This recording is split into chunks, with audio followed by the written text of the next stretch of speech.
Aïe, aïe, aïe, aïe.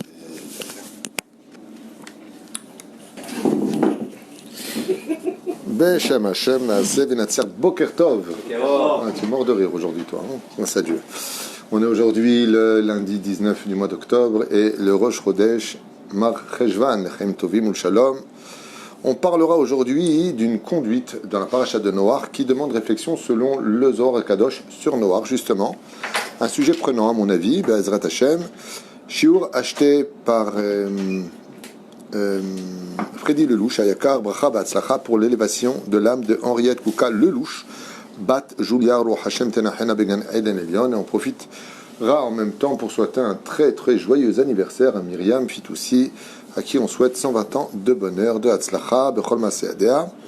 Fois Shlema pour tous les malades d'Israël, Bichlalam, Sarah Tal, Batfrat Miriam, Moret Melkdosha, Batora, Salomon, Samuel Journo, Yana Ben Esther, Aaron, Vadim, Chaim Ben Miriam, Miriam, Bat Abraham, ou l'élève Elfa Dalim, une grande Alia, Bezrat Hashem, Basfarot, Aelionim, pour l'élévation de l'homme de Shane Bat Finja, Denis Simcha Bat Lola, Tzipora, Bat Zeligman Levi, Yehuda Ben, Yehuda, donc Yehuda Sidney Ben Eliaou Sayad, Moshe Ben Zari, Alem Shalom. Shiur qui va nous parler donc d'une des facettes de. C'était pas du tout prévu, mais j'ai ouvert pendant que vous rigoliez et discutiez un petit peu ensemble derrière la caméra mon livre sur la paracha de Noach. Juste, je vais vérifier un petit truc et puis j'ai trouvé un sujet qui, à mon humble avis, fera plaisir à être écouté puisque il parle de choses pas très simples, mais en même temps qui nous concernent tous. C'est le personnage Noach. Noach, personnage ambigu, car il est cité dans une paracha avec son propre nom. De l'autre côté, Noach est appelé Tzadik dans la paracha. On nous dit pourquoi lui trouver des défauts alors que son mérite est quand même incommensurable. Et puis de l'autre côté, on ne voit pas le mérite de Noach nous accompagner dans nos prières. On ne dit pas Éloquer Noach alors que Noach parle avec Dieu. Ve'et Elokim et Alech Noach. Noach parlait avec Dieu. Noach marchait avec Dieu. Donc pourquoi Noach n'a-t-il pas eu le mérite d'être, certes, le père, le nouveau père de la nation et des nations de l'humanité, mais il n'est en rien le père du peuple d'Israël. Ça veut dire quoi? Il n'est en rien. Ça veut dire qu'il est le père d'une généralité de l'humanité, mais il ne se définit pas comme le père du peuple d'Israël. On ne le cite pas et on ne rappelle pas le mérite de Noach, alors que son mérite toutes les louanges. Bizarre, donc c'est un peu ambigu. C'est-à-dire que quelque part, Noach est un héros historique pour lequel la Torah veut marquer une empreinte de sa personnalité, mais il ne sort pas de sa paracha. En d'autres termes, Noach ne sort pas de la paracha de Noach. Il n'est élogieux que pour sa génération. Donc quand est-ce qu'on va retrouver Noach dans la Torah? Que à Noach. C'est bizarre. Par exemple, quand on parle de la mort de Nadav et Avihu, ben, on les retrouve dans la paracha donc Shmini, on les retrouve dans Kedoshim, on les retrouve de plusieurs parachas est mort. On les retrouve. D'accord? Voici la descendance de Noach, on ne le retrouve pas. Comme si que la Torah veut évincer le nom de Noach alors qu'elle nous le met en grand sur le visage. Alors je comprends pas, Noach Tov ou Noach Pachot Tov? Mise de Noach. Ça demande réflexion. Hein? Manienne. C'est ce que je vous propose de voir dans le Zohar.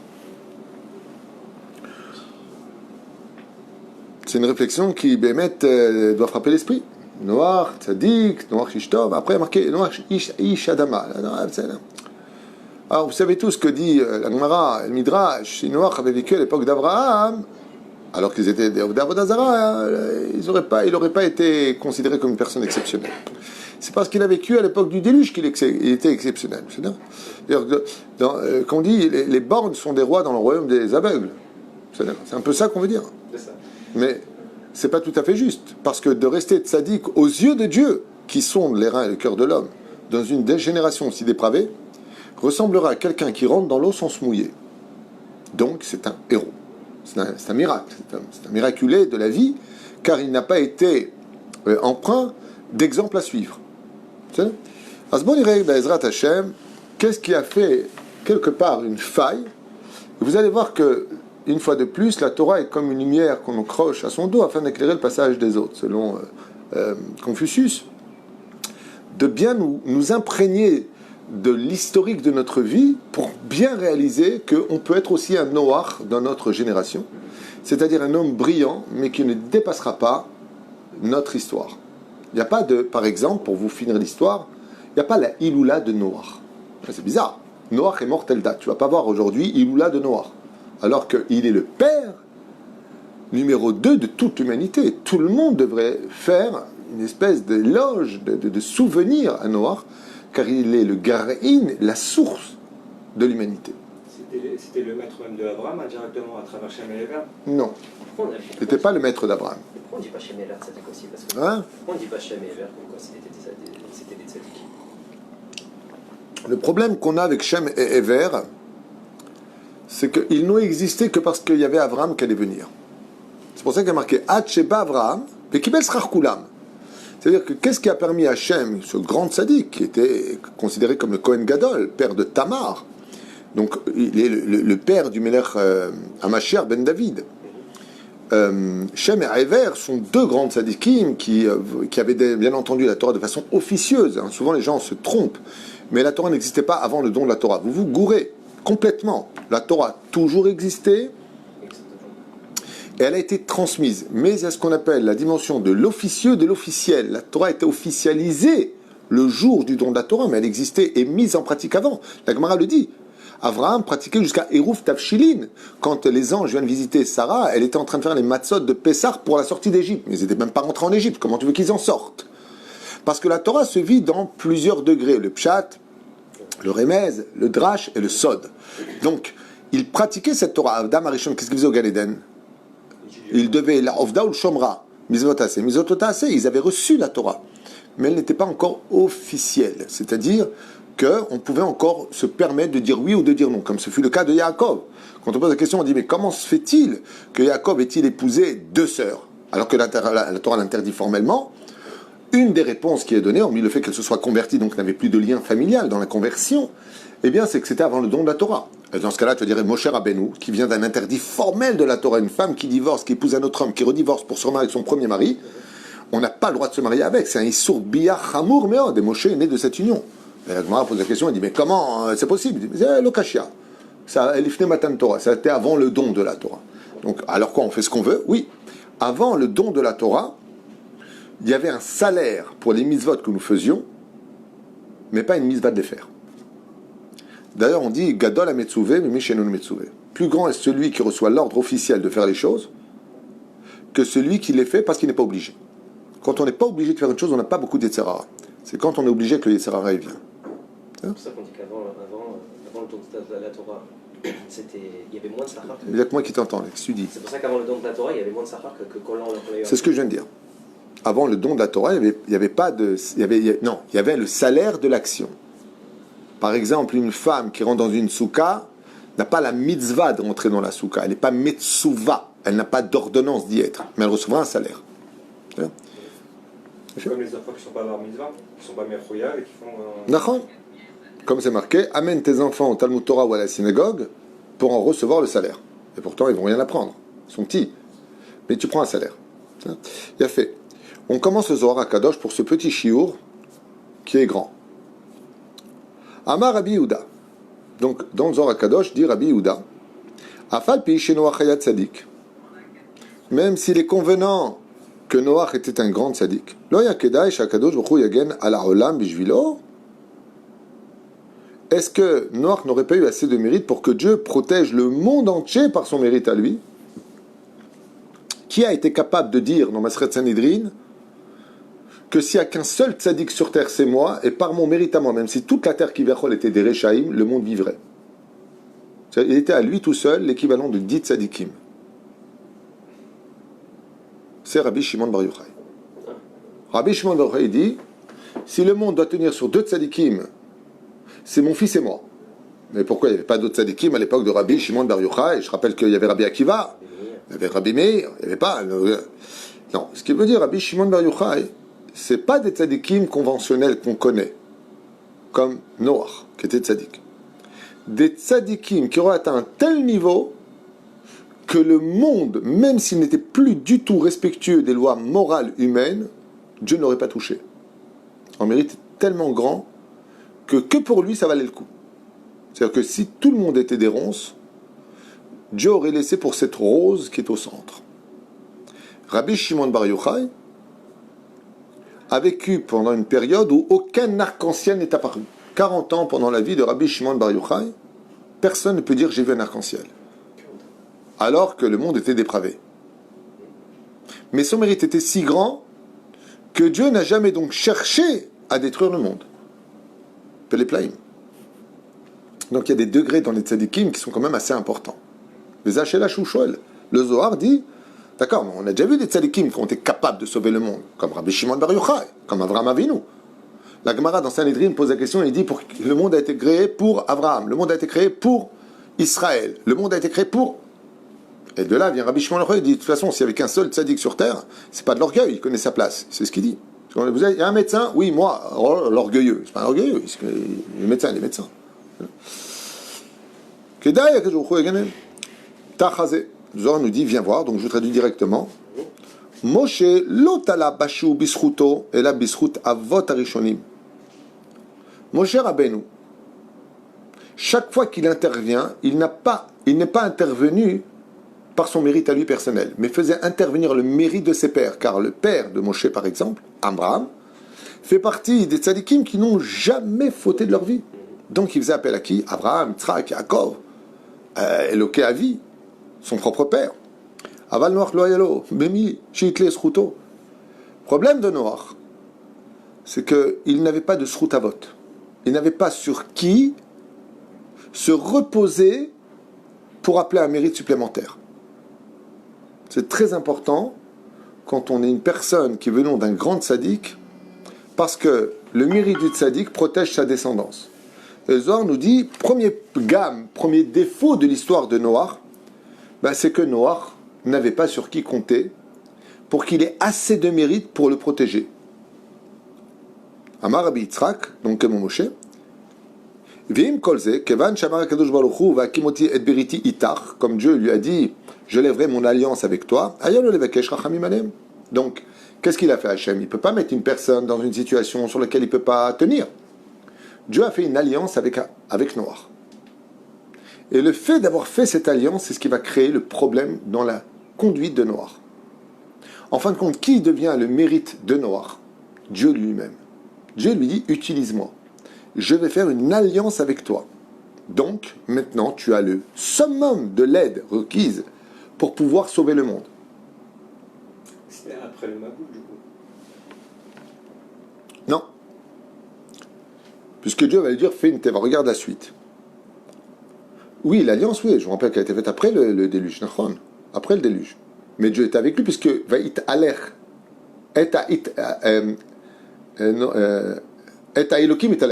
il marchait avec Dieu. Donc, tu n'as pas de srout à vote, mais tu as le srout de Dieu. C'est dans ce sens que c'est dit. Et il dit comme ça, c'était à ce moment-là qu'il aurait dû demander à Dieu de sauver le monde, puisque Dieu lui dit, je suis avec toi. Et le korban qu'il a pratiqué après le déluge, quand tout le monde était déjà mort, le hayalole akriv kodem lachen, il aurait dû faire ce korban avant le déluge. Et donc là, il y a une question que le Zohar va nous répondre. Là, il y a un problème. C'est-à-dire que Noach va réagir comme il le faut trop tard. Le Zohar nous dit que s'il avait fait le korban qu'il a fait en sortant de l'arche après le déluge, il aurait fait avant le déluge, il aurait pu sauver le monde. Mais il l'a fait quand? Après. Alors il y a deux options. Ou Noach avait des raisons qu'on ne connaît pas et qu'on devrait expliquer maintenant, ou Noach était égocentrique. Et donc s'il revient sur lui-même et ce qui compte c'est sa propre vie personnelle, on comprend que Dieu lui dit Kol hakavod de ne pas être tombé dans cette génération de dépravés, mais de l'autre côté, je te laisserai dedans. C'est quoi? Il a réalisé qu'après le déluge, en fait, ce qu'il a fait, c'était tout. Et pourquoi un korban serait sauvé du Le mot korban vient du mot hébraïque de la racine karev. le fait de faire un korban, les itkarev, c'est de se rapprocher de Dieu. Le fait de faire un korban, ça aurait empêché les gens de faire de l'idolâtrie et de comprendre qu'ils auraient pu amener ces mêmes choses au service divin. La Gemara nous dit tout ce que Dieu a interdit dans le judaïsme, il l'a repermis dans une autre dimension.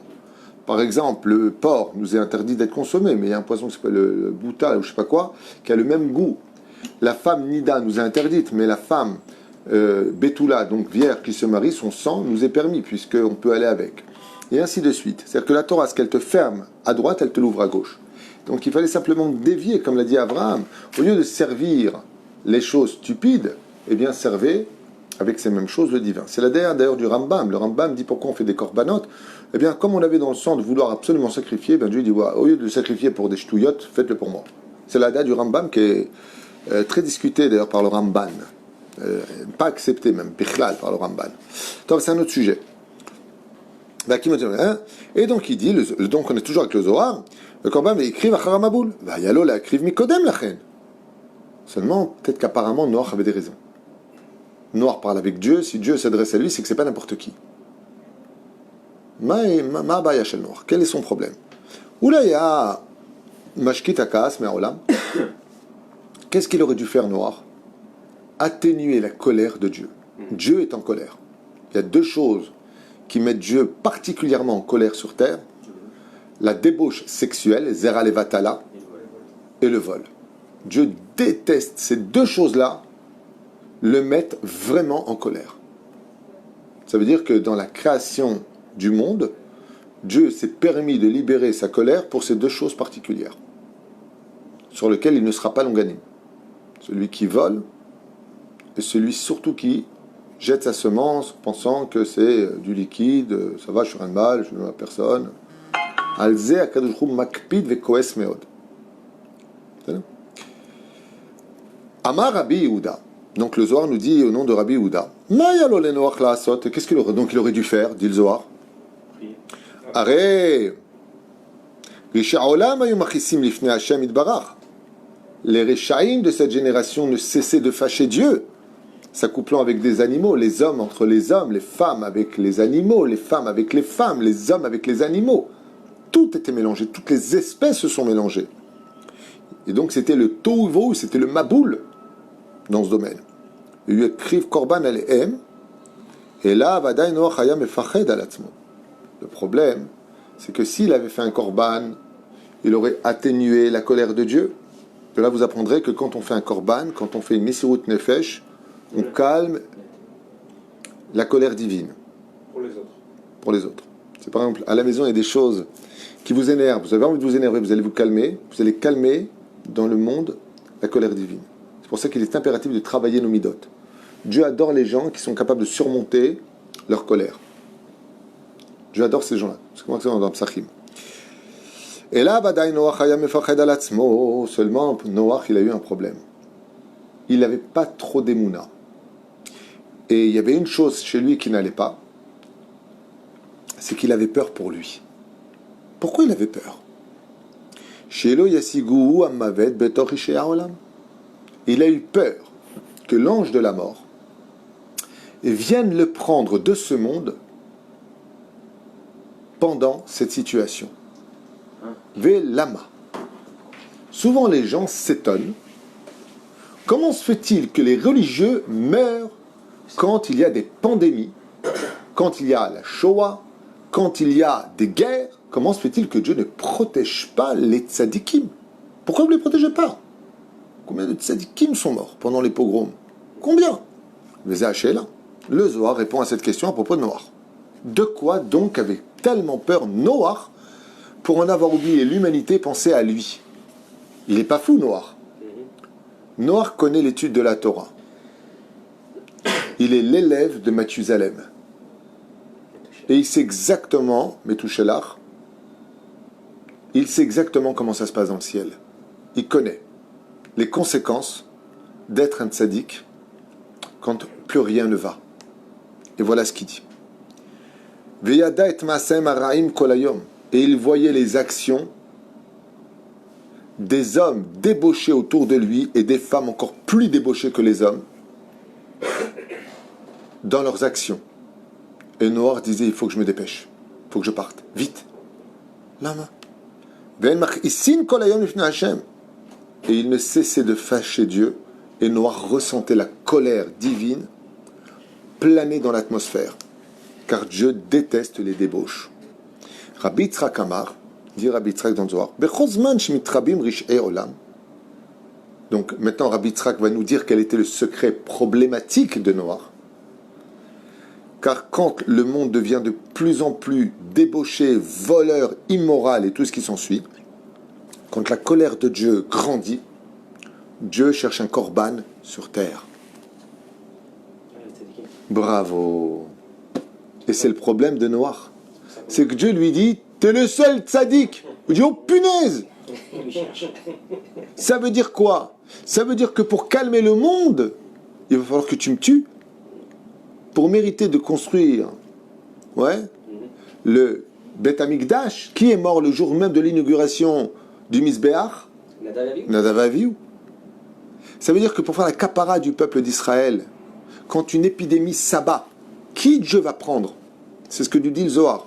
Les premiers à payer, c'est les tzadikim, parce que la vie d'un tzadik vaut la vie de 100 autres personnes, 1000 autres personnes, 15 000 autres personnes. Je me rappelle, Aléa Shalom, quand ma première épouse est partie de ce monde, Zichrona livracha roh Hashem tenachena began Eden, Elyon v'chol hashorvot ima. Il y a un Mekoubal qui était venu me voir de Haïfa, il s'appelle le Rav Nissim, je ne sais pas quoi, je ne me rappelle plus, Bazak. À l'époque, c'est le Rav Nissim Bazak, ça me revient. Et il est venu me voir en me disant, Shalom, je dis Shalom, ça, il m'a dit, votre épouse est partie à la place de 15 000 personnes. Je ne sais pas pourquoi il m'a sorti ce chiffre, c'était peut-être un mec qui avait fumé avant, croyez ou croyez pas ce que vous voulez, je m'en fiche. C'est pas de problème. Mais il est venu me dire, Teda Lecha, il y avait un décret qui devait s'abattre sur 15 000 personnes qui auraient dû partir. Et ta femme est partie à la place. Il me dit à moi, son mari, sache que ta femme était une grande tzadékette. Et je lui ai répondu, sans blague. Je sais très bien qui était ma femme. C'est une grande tzadékette qui enseignait la Torah aux enfants dans le Gan, les Tilat Yadayim aux enfants. D'une grande pureté, d'une grande kedusha. 6 ans d'Yeshiva Wahaim. Que Dieu repose son âme. Qui c'est qui paye pour les autres? Les justes. C'est les justes. Les justes payent toujours pour les autres. Comme on l'a dit, Rabbi Haïtaïb Lomet, c'est ça, Iloula. Rabbi Haïtaïb. Il s'est enterré vivant. Il y a une xéra qui devait s'abattre sur la ville de Rabat et de Fès, au Maroc. Et qu'est-ce qu'il a fait? Lui, il a dit à Dieu, non. Le Rav Mordechai Eliyahu, pareil. Après son coma, il est revenu à la vie. Il y avait, je crois, son fils et sa femme à son chevet. Il leur a dit, non, non, ne vous frottez pas les mains, je repars. C'est où je repars où il y a une guerre qui va tuer des milliers de personnes. C'est ou moi qui pars, ou eux. Baba Saleh, pareil. Il a annoncé sa mort en disant, il faut que je parte. Les tzadikim, quand il y a une xéra qui doit s'abattre, ils disent à Dieu, regarde, prends-moi moi, mais ne les touche pas. Prends-moi moi, mais ne les touche pas. Quand il y a eu la faute du veau d'or, et que le premier du mois de Nissan, on a dû faire le Misbéach, les Mekatrigim sont venus, comment tu peux faire un Misbéach pour eux, regarde ce qu'ils ont fait. Alors il a fallu trouver 2 personnes qui valaient tout le peuple d'Israël. Car si Moshe était capable de valoir à lui tout seul les 600 000 âmes d'Israël, les 600 000 hommes d'Israël, Nadav et Avihu, eux, ils faisaient 600 000 hommes, plus les hommes, plus les femmes, plus les enfants, plus tout le monde. Donc ils sont partis à la place de tout le peuple d'Israël. C'est pour ça qu'à Kippour, on relit la mort de Nadav et Avihu. Et les Chachamim nous disent, tout celui qui pleure le jour de Kippour, à la mort de Nadav et Avihu, qui a du regret de leur mort, Dieu lui pardonnera toutes ses fautes. Donc le mérite de Nadav et Avihu, il était si grand qu'il a été capable de protéger toutes les générations jusqu'à la fin des temps. De l'Ostam. Et Noach, il est au courant de ça. Et Dieu lui dit, eh Noach, t'es le seul tzaddik ou enfant de l'humanité. Pour les boules. Pourquoi? Omer Rabbi Yitzhak, qui ken, chez Ken Yada Noach. Noach savait que c'était le seul tzaddik, Zman, Shemitrabim, Rishi Aolam, a tzaddik Nimsa Benehem, et que le tzaddik se trouve parmi eux, il s'inquiète tout de suite. Une'enash Techila. Qui sera le premier? Quelqu'un a très faim. Il y a 1000 frigidaires. Ils sont tous vides. Il y en a un qui est plein. Où est-ce qu'il se jette? Sur celui qui est plein. les démons qui ont été créés par la débauche, le vol, l'immoralité, avaient faim. Sur qui voulaient se jeter tous? Sur Noach. Noach, il a dit, je suis pas un sandwich, moi. Moi, je suis un tzaddik parce que je veux pas être comme eux, mais j'ai pas envie de mourir. Ou l'orat salamut. Et c'est pour ça maintenant qu'on comprend. D'accord. Alors, au lieu de mourir, toi, qu'est-ce que tu aurais dû faire? Un korban. Et Noach fait le korban après le déluge. Alors que s'il avait fait avant, qu'est-ce qu'on fait, nous, quand on a fauté? On donne de la tzedaka. L'ange, il sort. C'est une des plus grands remèdes de Zera Levatala. Un des plus grands remèdes, selon le Ben Ishraï, dans Siftei Chachamim, c'est donner de la tzedaka. Ça veut dire que tu ne vas pas acheter ta faute. Mais comme l'ange de la mort, il veut ta mort parce que tu as fait Zera Levatala, parce que tu as fait des choses qu'il ne fallait pas faire, qui sont immorales, donc donne-lui un korban. Comment on dit en hébreu le sang? Damim. Comment tu dis l'argent? Damim. Donc il fallait faire un korban, fais une mesirut nefesh. Fais quelque chose qui va au-delà de ce que tu peux faire. Mais ne laisse pas les anges repartir sans rien. Et comme Noach, c'est pas qu'il n'a pas prié, moi j'ai dit Midrashim, mais Forage qui disent que Noach il a prié pour sa génération. Mais il n'a pas fait de mesirut nefesh pour sa génération. Et le Zohar nous dévoile pourquoi. Parce qu'il a eu peur. De quoi il a eu peur? Qui a tzadik ne'enash techila. Car le tzadik, ce sera le premier à payer la dette de la planète. Tout passe par lui. Il en est le garant. Il en est le responsable. Et Noach, pachad. Dieu, j'ai pas envie de mourir, moi. Moi, j'ai pas envie de mourir. Dieu lui dit, d'accord, ne meurs pas, alors fais-moi un korban. Et quand est-ce qu'il va lui faire le korban? Après, quand il va voir le monde désolé, il va comprendre que la colère divine s'est vraiment abattue. Il va dire, attends, Dieu, je vais te faire un korban. Mais j'ai plus besoin de ton korban. Ben oui. Et c'est pour cela que Noach n'est plus productif. Dieu va laisser faire Kénaan, qui va lui couper la brite, va lui couper le sexe, car Noach est né circoncis. Il va lui couper. Pourquoi il va lui couper? Parce qu'il n'est plus productif. Maintenant qu'est mort tout le monde, il n'y a plus besoin que tu continues l'histoire. Ceux que tu as mis en vie avant de rentrer dans l'arche sont ceux qui redeviendront les 3 pères principaux des 70 nations. Vé Israël, Shem les Sémitiques. Je finis. Au mimikdaché tahalou, velamadnu al tikre mimikdashi, et là migdashai, et noach ach, ech itzilo akadosh baruch hu ben kol otam hareshaim. Et donc il dit ici, et migdashai, mon bet amigdash, il dit Dieu. Comment donc Noach il a pu être sauvé? Quel rapport entre le bet migdash? Parce que là-bas qu'on faisait les korbanot. Et là, bijuil shiatsu meminu toldot baolam. Et si tu poses maintenant la question, dans ce cas-là, Noach, on a envie de lui poser une question. Si tu as eu peur et que tu n'as pas fait de korbanot, tu n'as pas fait ce qu'il fallait faire, pourquoi Dieu t'a laissé en vie? Il dit parce qu'il n'aurait pas pu monter sans Shem, Ham et Yafet. Parce qu'il allait malgré tout apporter des hommes qui plus tard créeront et viendront le peuple d'Israël, qui fera et construira par le roi Salomon le Beth Amikdash et qui feront des korbanot. Qu'est-ce qui a sauvé la vie à Noach? Le Zohar Kadosh nous dit sa descendance. Il n'avait pas de Srutavot, mais il avait une descendance. Itzilo ki hayat tzadik karouy. Parce qu'on ne peut pas dire de Noach que ce n'était pas un tzadik. Il dit le Zohar Kadosh, Itzilo ki hayat tzadik karouy. Car Behemet Noach, malgré tout, il méritait d'être sauvé parce que c'était vraiment un vrai tzadik. Qui aurait tenu une telle épreuve dans un monde où la culture n'était autre que la débauche par excellence? Et lui est resté moral. Et donc quel salaire Dieu lui a donné de sortir de lui des tsetsaïm, une descendance qui sera capable de remplir le monde et réinvestir la moralité dans chaque pays. Donc le Zohar nous dit malgré tout, car Noach a essayé de raisonner sa génération, mais ils ne l'écoutèrent pas. Donc il y a le Midrash qui le dit, et le Zohar maintenant nous dit ouvertement que Bémet il a essayé de les raisonner. Mais il n'a pas trouvé les mots. Des fois on dit il n'y a pas de mauvais élèves, il y a des mauvais professeurs. On dit comme ça. Enfin bon, quand tu es face au déni, il n'y a rien à faire. Ikem ben Afshua mikra shekatu ve'ata ki iz'arta racha. Et de lui le verset dit car tu es venu mettre en garde le rachat, mais tu ne l'as pas fait faire teshuva.